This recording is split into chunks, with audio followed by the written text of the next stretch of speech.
question. How are you? We all watched the video.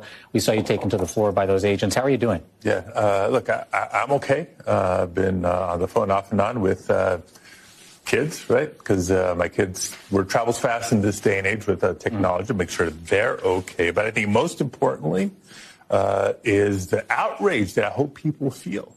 If this can happen to a United States senator for having the audacity to ask a question of the Secretary of Homeland Security, the same questions and requests for information that we've had, not just the last sort of week or so of the activity in Los Angeles, but since the beginning of the administration, then just imagine what can happen to anybody in the country, for that matter. We heard from you briefly at the press conference after you came outside of the federal building in Westwood.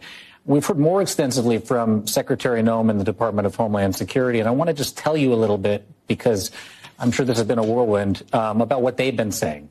Secretary Noem said that you, quote, lunged towards her at this press conference. The Department of Homeland Security said the Secret Service believed that you were an attacker.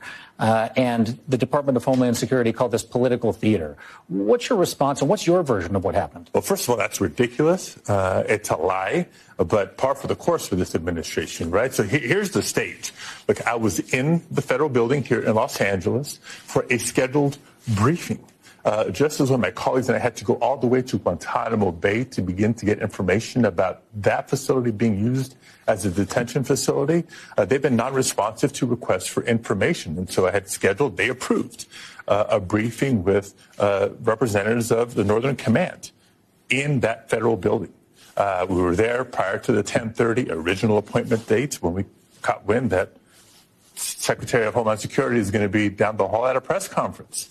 And our briefing was now delayed because of that press conference. So since the secretary has been non-responsive, I figured let me go over and listen to what she has to say. Maybe we can glean some information here.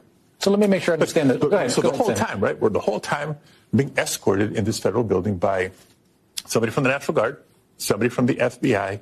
I've gone through screening. This is a federal building.